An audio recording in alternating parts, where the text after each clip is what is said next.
محمد وما ستة رادي شباب حالي أباري سيداتي في دمي بر أيا كلح هريسن وعيسان ويرارين حالات public mental hospital كسمايو اسبتال كاس oo ay ku jireen bukaano aad u fara badan oo laga keenay dalka gudihiisa iyo dibadiisa ugu horreyn baa waxay burburi ugu dhaqaaqeen isbitaalkii dhismihiisii qalabkii shaybaarka qaar waa la jir dilay bukaanadii way kala carareen way kala baxsadeen dhacdadaasi waa mid nagu soo noqnoqotay markii afaraad mar kastana kooxahaasi waxay na soo weeraraan mar alla markii uu kismaayo ka tago ama uu ka baxo madaxweynaha dowlad goboleedka jubbaland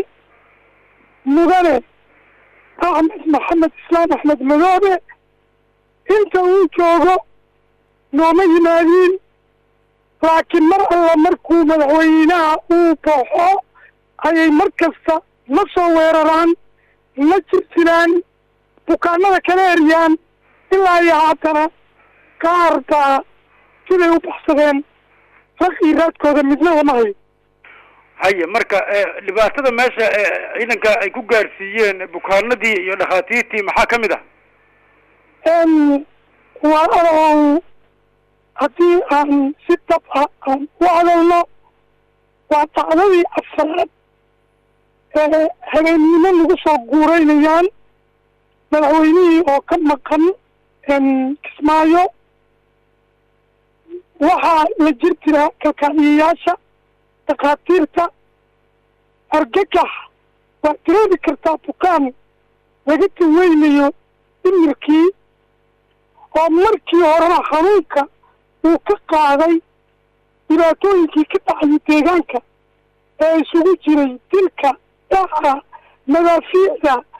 intaasoo jeer lagu dagaalamay qaaday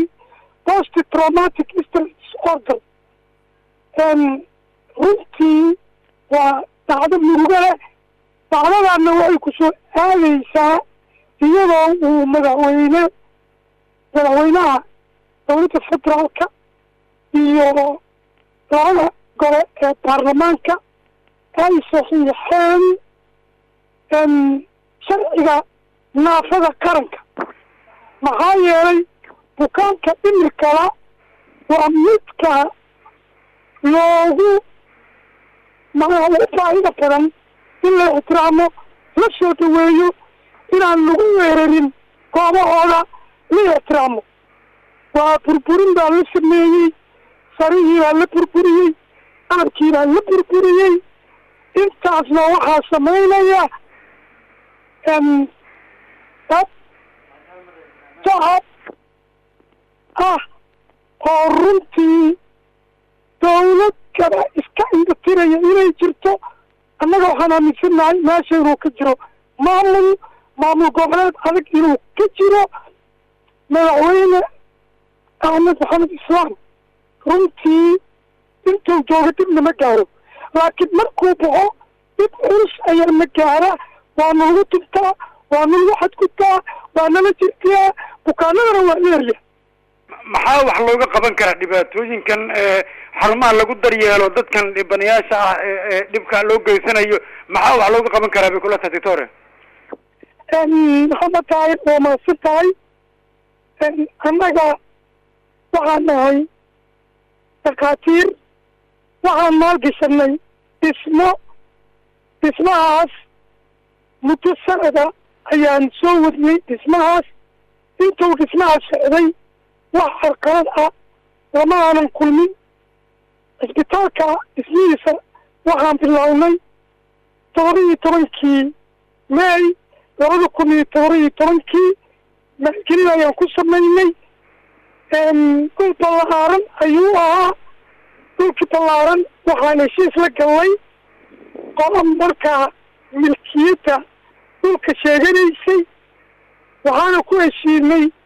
inaan dhisno kadibna wixii naga galay oo lacag ah lacagtaas naga gashay maalgashigaa aan u goosano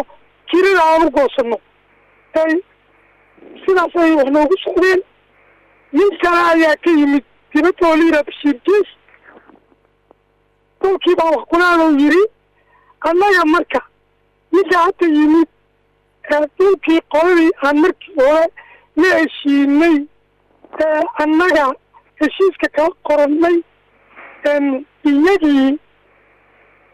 iyo asagii inay soo kala baxaan qoladii marka dhulka u habtay inaan nagalama haamilno annagiina aan si nabadgelyo ah dukaankaas halkaas aan awalba u maalgelinay u dhisnay maaragtay sidaa ayay ahayd maxkamadaha ayaa galay guddi khilaafaadbaa loo saaray madaxweyne ku-xigeenka maxamuud siid aadan ayuu u xil saaray baa la yidhi axmed madoobe ilaa iyo hadda wax laga qabtay ma jirto waa weerarkii afaraad taasi ayaa maanta lagu qasabtay shirtaraaidan qabanno oon idaacadda Soomaaliya marka ugu dambeyntii doctor maxaad soo jeedinaysaa oo aad leedahay hal iyo labo waxba looga qaban karaa dhibaatooyinka noocaas waxaan soo jeedinayaa haddii codsi walaaltinimo aan u dirayaa inuu wax ka qabto arrintaas madaxweynaha Jubbaland mudane Axmed Maxamed Islaam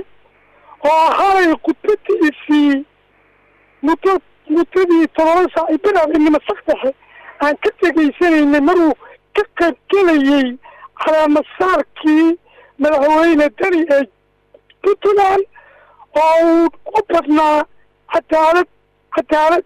waana rumaysanahay madaxweyne Axmed Maxamed Islaam inuu ku adag yahay samafalka iyo cadaaladda waxaan leenahay arrintaas in wax laga qabto oo aan mar dambe lagu soo xadgudbin dhakhaatiirta shaqaalaha iyo bukaanada qaba cudurrada dhimirka waxaan mar saddexaad mar afaraad ka codsanaya anigoo ku hadlayo madaxa hay-adda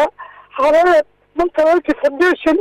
inuu madaxweynaha laga soo gaaro arrintaas uu wax ka qabto waxaan hubaa inuu wax ka qabto